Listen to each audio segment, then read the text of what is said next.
आसक्ति का इसमें अभी डिटेल में चर्चा कर ली कि सुख आसक्ति का हम त्याग कर दें, और उसका त्याग करने का तरीका क्या है कि दूसरे को सुख पहुंचाना। इसमें उदाहरण दिया ना इसमें कि गोलू का बैल है ना, जिंदगी भर चलता है, अपन गोलू की बैल की तरह जिंदगी भर चलते पहुंचते कहीं नहीं, वहीं बूढ़े हो जाते हैं, वहीं मर जाते हैं उसी में, परिवार चक्र में, संसार चक्र। क्या मिला? कर्तव्य कर्म तो कोई भी कर रहा है, हर योनि वाला कर रहा है, पर कर्तव्य कर्म में क्या हमने उद्धार किया? और इससे भी बड़ी बात जो भगवान कहते हैं, हम दूसरों के उद्धार में सहायक बने क्या? दूसरे को भक्ति में लगा दिया तो हम भले ही पीछे हैं, लेकिन उसके उद्धार की रॉयल्टी हमें मिलेगी। ये गीता परिचय अभियान नहीं कहता, ये गीता का श्लोक कौन सा 18/68-69 जो गीता का प्रचार करेगा, दूसरों में गीता जी को कहेगा वो मेरा सर्वप्रिय भक्त होगा, वो सबसे प्रीतर कार्य करने वाला, उससे बड़ा भूमंडल में नहीं होगा। ये 68-69 के अर्थ में भगवान ने कहा है। तो हम दूसरे से सुख लेना बंद कर दें, उसको सुख देना चालू कर दें, और सबसे बढ़िया दूसरे को सुख देने का उपाय है कि उसे भक्ति से जोड़ दें। तो उसका दो फायदे होंगे, एक तो उसका उद्धार हो गया, तो जिसको भी हम जोड़ रहे हैं वो हमारे संगी साथी तो है ना, तो वो भले ही हमें पहले दूसरे संसारिक था वो, लेकिन धीरे धीरे वो भी भगवान वाला हो गया। तो हमारा जो संग है, जिनसे पहले था वही संग अब भगवान वाला संग हो जाएगा, क्योंकि सबको ही हमने इसमें जोड़ दिया। तो हमें परेशान नहीं होना पड़ेगा, वही मित्र आपके अब भक्ति वाले हो जाएंगे। और जो न जुड़े तो आप उससे धीरे धीरे अलग ही हो जाओगे। पर यह निश्चित है कि अगर आपके पास 50 मित्रों का दायरा है, आपने प्रयास किए, तो आधे से ज्यादा आपके इसमें आ जाएंगे, क्योंकि हर आदमी शांति चाहता है, हर आदमी परमानेंट सुख चाहता है।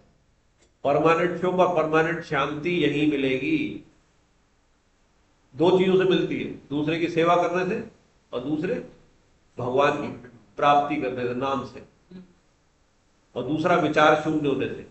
तो विचार शून्य या तो बिल्कुल हो जाए, जो कि उसमें कहा जाता है अभ्यास योग में, लेकिन विचार शून्य होना हमारे लिए बहुत कठिन है, क्योंकि हमारे कोई ना कोई संबंध रहते हैं, कोई ना कोई विचार होते हैं। तो परमात्मा से संबंध मान लिया, परमात्मा की रोज बातें कर रहे हैं, घर में भी यही बातें कर रहे हैं। अब घर के सारे मेंबर मान लो गीता से जुड़ गए, रामचरितमानस से जुड़ गए, तो चर्चाएं वही होंगी।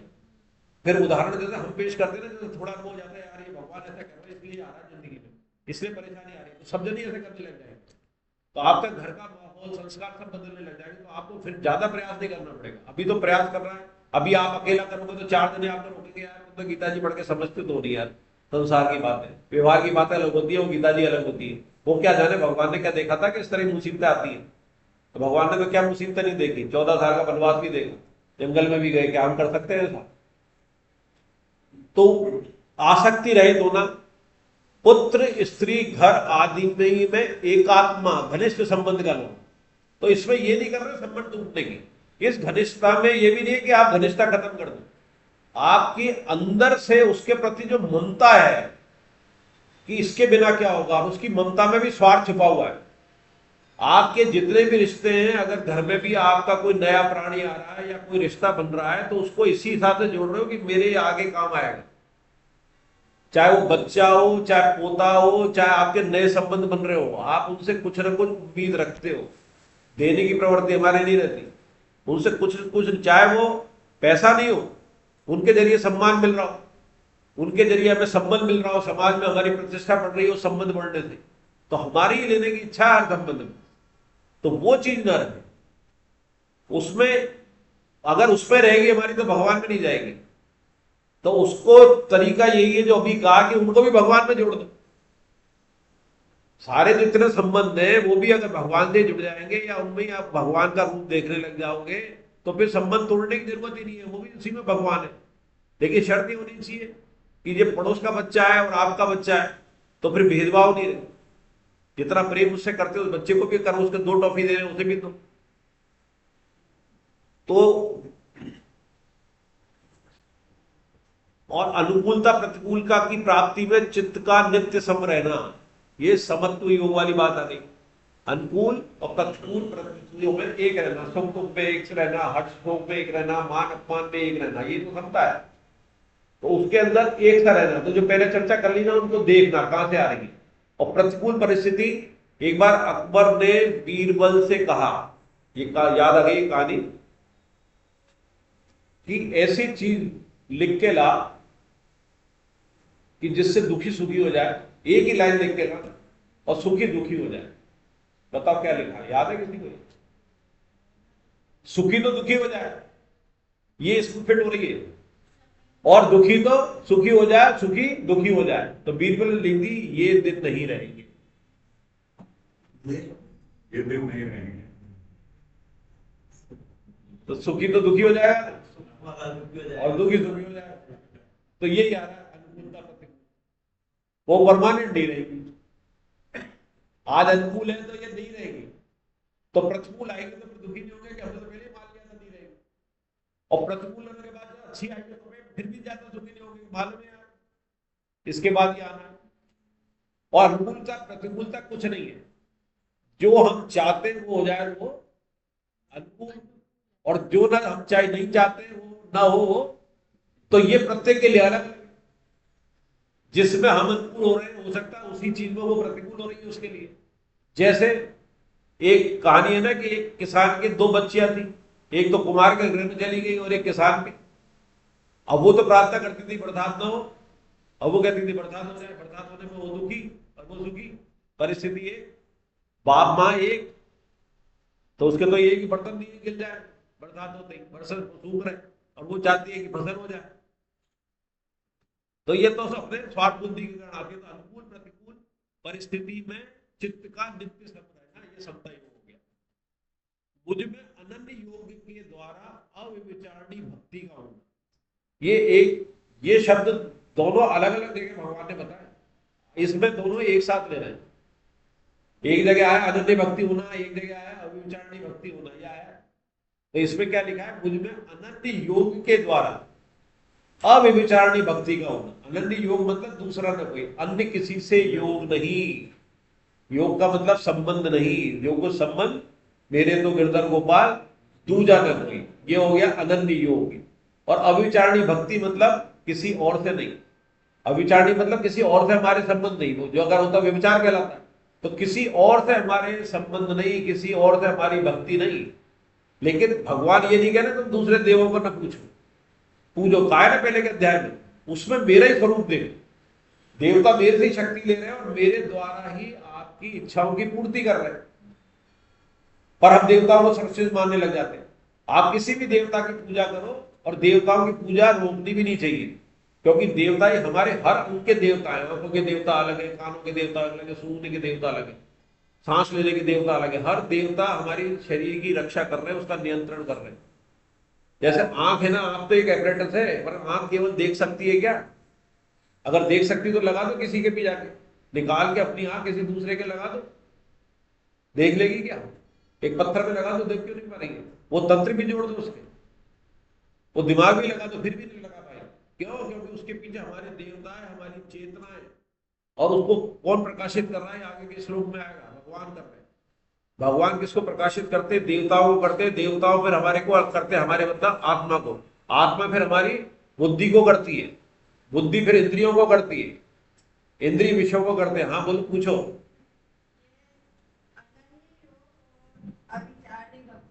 हाँ हाँ, दोनों का एक ही है। तो यही तो बता रहे हैं, अर्थ थोड़ा सा अलग है। अनन्य योग तो क्या है कि भगवान से योग करना, जुड़ना, और उसको जोड़ने में तीनों योग आ जाएंगे। कर्म योग भी आ जाएगा, भक्ति योग भी आ जाएगा, ज्ञान योग भी आ जाएगा, ध्यान योग भी आ जाएगा।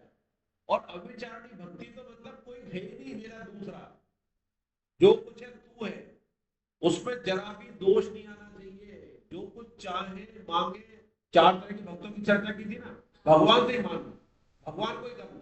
दोनों देखने में अलग अलग लगते हैं, और ये अलग अलग भगवान ने चर्चा की है। एक जगह तो कहा है कि जो मेरे में अनन्यता रखेगा, और एक जगह अविचारणी भक्ति, फिर आएगा अविचारणी भक्ति आगे। इसमें दोनों में एक रूप दे दिया है। देखिए एक ही है दोनों, एक ही है।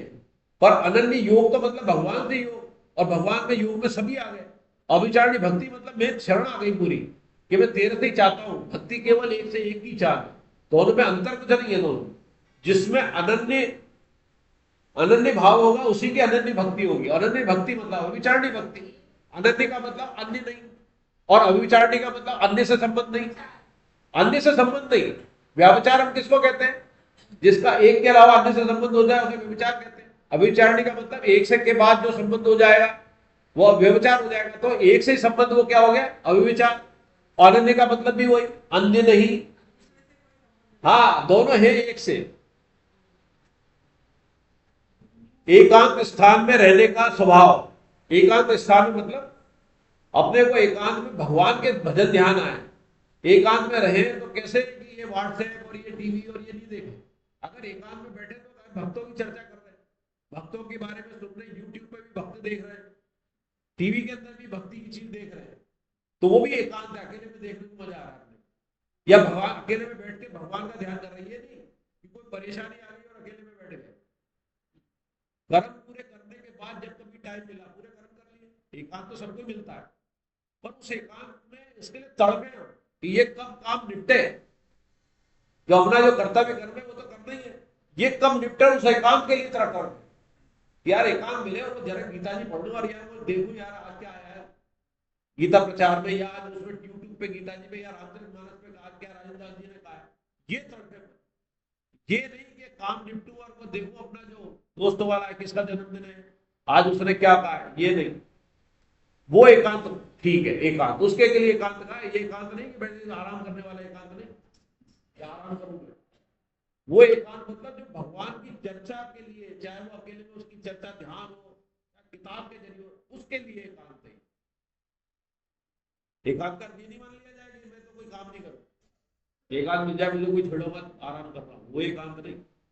भगवान के लिए एकांत चाहिए मुझे, लेकिन अपना कर्तव्य कर्म छोड़ के नहीं, सारे कर्तव्य कर्म करते हुए तो आपका मन नहीं लगेगा।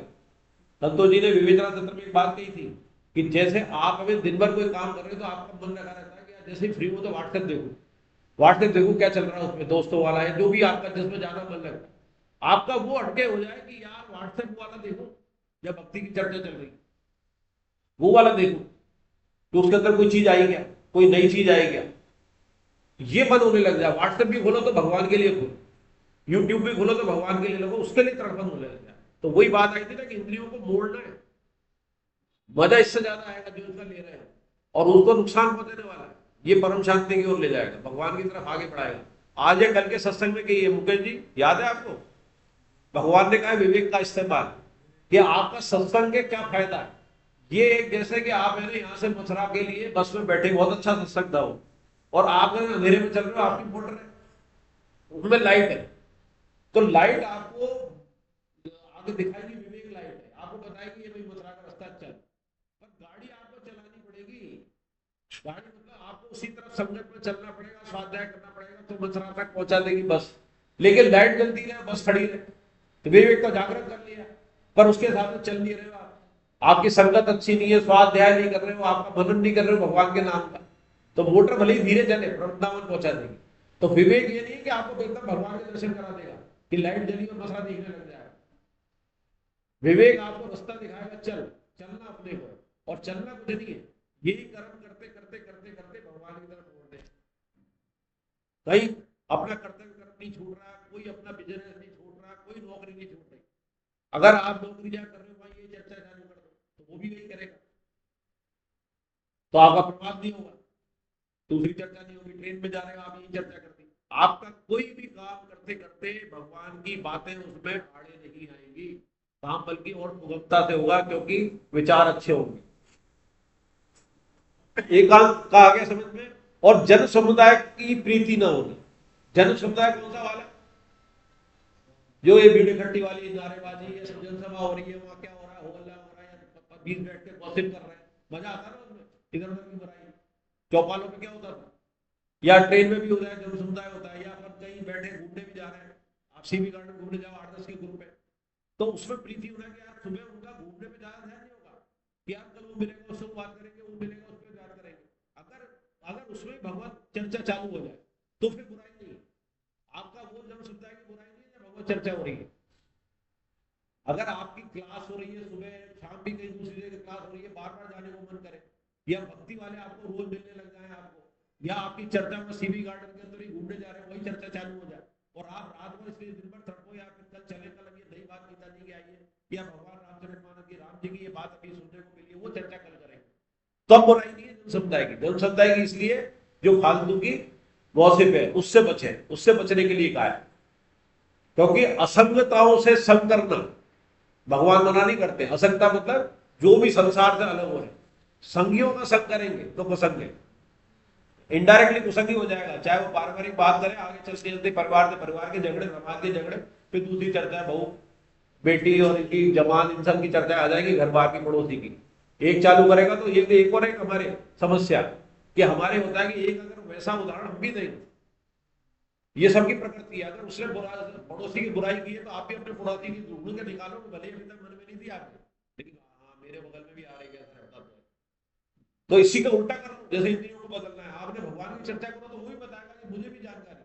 आप 10 मंदिरों की, भगवान भारत के अच्छे 10 मंदिरों की चर्चा करो तो अपने अंदर वो भावना ये नहीं आने देगा कि मैं नहीं जानता, वो दिखाएगा मुझे भी आता। तो वो भी हो सकता है एकाध ऐसे मंदिर की चर्चा कर दे जो आपने ना सुनी, तो भगवान चर्चा हो गई।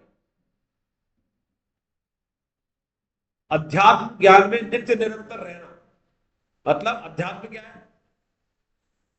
आत्मा का अध्ययन।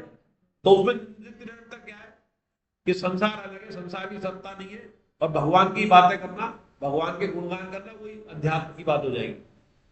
तत्व ज्ञान के अर्थ रूप परमात्मा को सब जगह देखना, वो क्या है? वासुदेव सर्वम, सबके अंदर भगवान ही बैठे हैं। ये पूर्वक 20 साधन तो ज्ञान है, और इसके विपरीत है वो अज्ञान है। एक श्लोक ले लेते हैं, लास्ट 12वां, ये बहुत इंपॉर्टेंट श्लोक है। ज्ञान के साधनों से प्राप्त होने वाला, इसको कौन पढ़ रहा है? कौन? 12वां कौन पढ़ रहा है? 229 है? पढ़ो।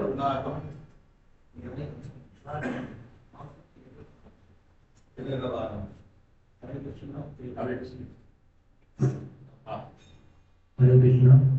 ज्ञान के साधन से प्राप्त होने वाला जो ज्ञेय तत्व परमात्मा है उसका स्वरूप बताते हैं। जो ज्ञेय मूलभूत ज्ञान से जानने योग्य है उस परमात्मा तत्व को मैं अच्छी तरह से पाऊंगा, जिसको सुनकर मनुष्य अमरता का अनुभव कर लेता है। वह ज्ञेय तत्व अनादि वाला और परम ब्रह्म है। उसको न सत कहा जा सकता है और न असत भी कहा जा सकता है। हरे कृष्णा। हरे कृष्णा। जो ज्ञेय पूर्वोक्त ज्ञान से जानने योग्य, किसे कहते हैं? जिसे हम जानना चाहते हैं। ज्ञेय कौन है? जिसको हम जानना चाहते हैं, यानी कि यह भगवान से मतलब है, जिसको भगवान परम तत्व से वही मतलब है। तो पूर्वोक्त ज्ञान से जानने योग्य उस परमात्म तत्व को मैं अच्छी तरह से कहूंगा, जिसको सुनकर मनुष्य अमरता का अनुभव कर लेता है। वह ज्ञेय तत्व अनादि वाला और परम ब्रह्म है। इसको न सत कहा जा सकता है और न असत ही कहा जा सकता है। और पहले एक जगह भगवान ने कहा है कि मैं सत भी हूं और असत भी हूं। एक जगह कहा है मैं सत भी हूं, असत भी हूं और इससे परे भी हूं। और यहां क्या कह रहे हैं? जिसको न तो सत कहा जा सकता है और न असत कहा जा सकता है। सत क्या है? कि जो इंद्रियों से पकड़ में नहीं आ रहा है, तो फिर पकड़ भी नहीं आ रहा है, और स्वयं के जानने से आ रहा है। तो जानने में भी आ रहा है और नहीं भी जानने में आ रहा है। तो सत भी हूं और असत भी हूं और इससे परे भी हूं। तो यहां इसका कहा है कि मैं दोनों में नहीं हूं। और ये तत्व अनादि वाला, अनादि का अर्थ क्या होता है? इसकी आदि नहीं है। आदि मतलब पैदा कहां से हुआ है? परमात्मा तत्व का कोई पता नहीं है। भगवान ने कह दिया कि मेरे तो इतने रूप है, विभूति योग में कहा ना कि अनंत है, तो नहीं बता सकते। और परम ब्रह्म है, वो निराकार की बात हो रही है। और अच्छी तरह से कहूंगा, पूर्वोक्त ज्ञान से जाननी होगी। जो ज्ञेय है, जिसको जाननी होगी, उसको क्या करूंगा? अच्छी तरह से कहूंगा। अच्छी तरह से करूंगा मतलब कि निर्गुण निराकार क्या है, सगुण साकार की तो चर्चा कर ही चुके हैं। इसमें इस पहले अपन चर्चा कर ही सकते हैं, इसमें ज्यादा नहीं है। एक श्लोक और ले लेते हैं, 13वां, 13 बाई 13 वही पढ़ लें। पहले तो सम्मान सम्मान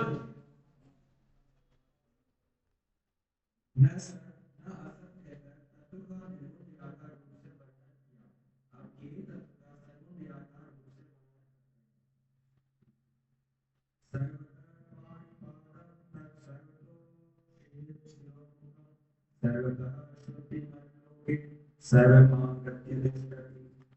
परमात्मा सब जगह हाथों और पैरों वाले, सब जगह नेत्रों, सिरों और मुखों वाले, तथा सब जगह कानों वाले, वे संसार में सबको व्याप्त करके स्थित हैं।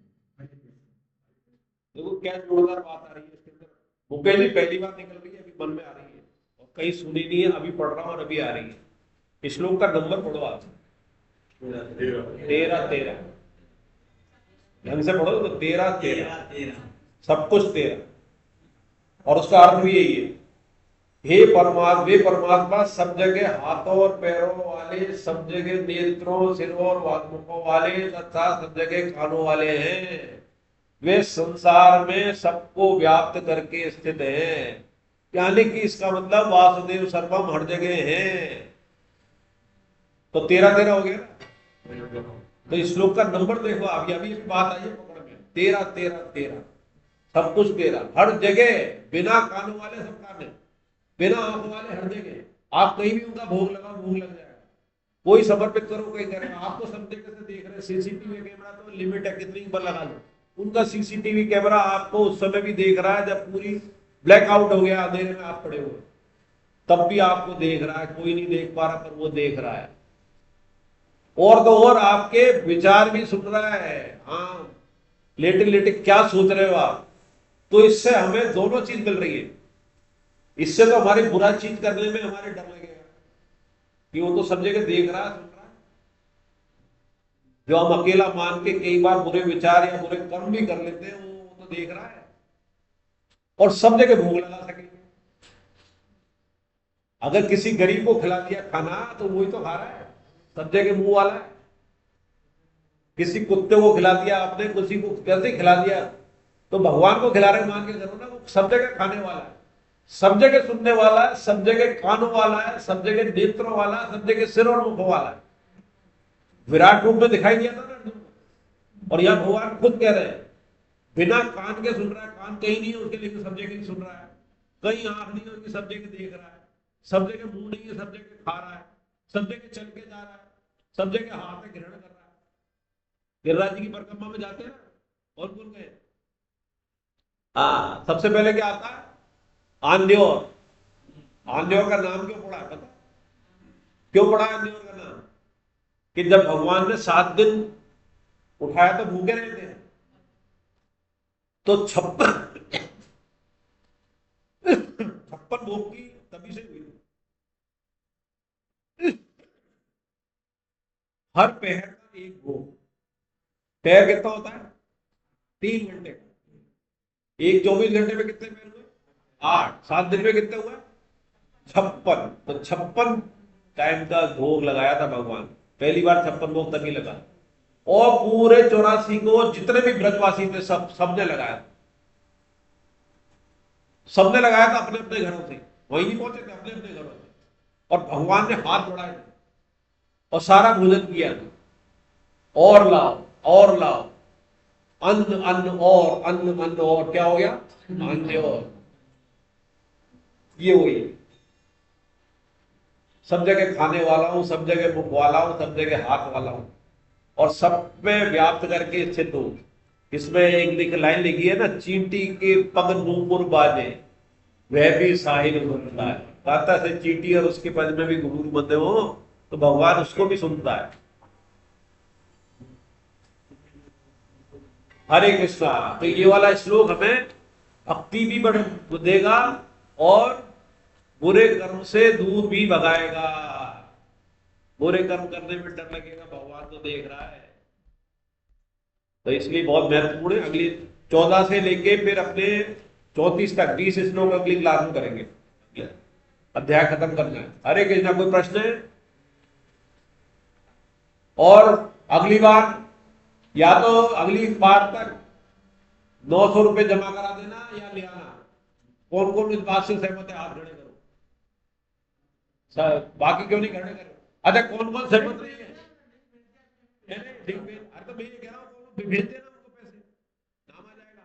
या ले आओगे, ये तो कह रहा हूँ, मतलब उसमें जाना है। तो कौन कौन नहीं जाना चाहते हो? कोई कारण हो तो बता दो, कहीं भी नहीं जाना हो। हाँ ठीक है, मान लिया जो आउट ऑफ स्टेशन, तुम भी कहीं बाहर हो गया है? तो वो जिसको नहीं आना वो चले जाना रियल में बाहर, क्योंकि क्लास तो होगी नहीं। और मुझे कहीं घूमते मिल गए तो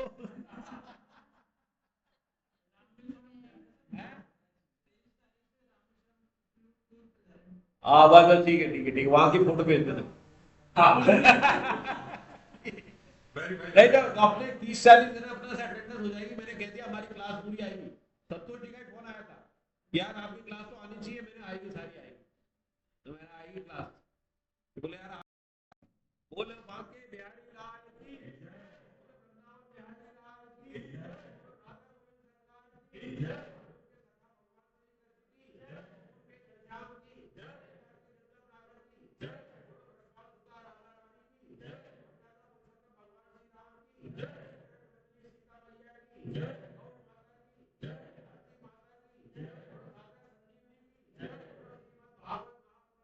जय।